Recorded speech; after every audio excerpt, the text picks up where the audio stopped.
Imaginez que vous tombiez sur une super vidéo d'un de vos clients qui utilise votre produit ou votre service. Vous la partagez directement sur vos réseaux en pensant c'est génial, ça va booster ma visibilité, ça va me donner de la crédibilité. En plus, c'est tout bénef, si la vidéo elle est sur un réseau social, ça veut dire que c'est public, donc je peux la partager comme je veux. Vous modifiez 2-3 trucs et bam, vous la postez, vive l'UGC. Mais au final, l'engagement et le reach, ça donne pas grand chose et pire que ça, vous vous prenez un giga bad buzz, vol de contenu d'autrui. Mais pourquoi? Parce que repartager des contenus UGC, ça ne s'improvise pas, loin de là. Dans cet épisode, on va parler de 5 erreurs à éviter en réutilisant le contenu UGC de vos clients. Disclaimer, dans cette vidéo, on parle des UGC au sens propre du terme, c'est-à-dire spontanément produits par vos clients et non pas des CGC ou Creator Generated Content qui sont des contenus issus de collaborations ou de partenariats. Alors voici les 4 erreurs les plus courantes que les marques font et comment les éviter. Numéro 1, ne pas demander ou obtenir le consentement de l'auteur. C'est le classique. Vous voyez un contenu qui parle de votre marque, il est joli, il est sympa, hop, vous le téléchargez et vous le repartagez sur votre feed sans demander l'accord au préalable à votre client. Si ce dernier finit par l'apprendre, ce qui arrive toujours, ça risque de ne pas passer du tout et en particulier si votre client connaît ses droits sur les réseaux sociaux.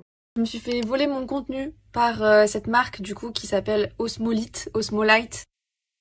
Parle du Dyson à 500 €, j'ai trouvé une solution qui va vous faire économiser une fortune. Non mais les gars, mais j'ai pas les mots. Même sur une plateforme publique, en France, légalement, le créateur conserve ses droits d'auteur sur son contenu, même s'il le publie sur un réseau social. Résultat, non seulement vous perdez la confiance de votre client, mais surtout vous risquez des problèmes juridiques. La solution pour éviter ça, c'est de simplement toujours demander un accord écrit avant de republier un contenu, et d'ailleurs, la plupart du temps, les créateurs acceptent volontiers. Je précise, ici je parle toujours des UGC et non pas des CGC, dont c'est le métier et qui vous demanderont très certainement une compensation pour ce type de partenariat. Erreur numéro 2, c'est de modifier excessivement le contenu que vous venez de récupérer. Un véritable UGC fonctionne parce qu'il est authentique, parce qu'il est imparfait, parce qu'il est drôle, parce qu'il peut même être parfois un petit peu familier, et ça, pas mal de marques ont encore du mal à le comprendre. L'erreur ici, ce serait de modifier le contenu que vous venez de récupérer pour qu'il soit plus lisse. En perdant cette authenticité, vous perdez potentiellement le reach et l'engagement qu'il peut susciter. La solution, c'est donc de garder les retouches au minimum pour rester fidèle au contenu original le plus possible. La troisième erreur que font le plus souvent les marques, c'est de ne pas créditer l'auteur du contenu. Les créateurs de contenu, ils aiment principalement 2 choses, être valorisés et crédités. Mentionnez toujours le nom et ou le compte du créateur dans la publication que vous allez partager. Ça montre que vous respectez leur travail et ça motive même d'autres personnes à en créer pour vous. Et la dernière erreur, c'est de négliger la qualité du contenu que vous allez récupérer. Tous les UGC ne sont pas faits pour être partagés. Un contenu trop flou, mal cadré ou qui véhicule un message trop brut ou non aligné avec vos valeurs peut nuire à votre image de marque. Prenez toujours le temps de sélectionner les contenus qui correspondent à vos standards de qualité. La qualité avant la quantité.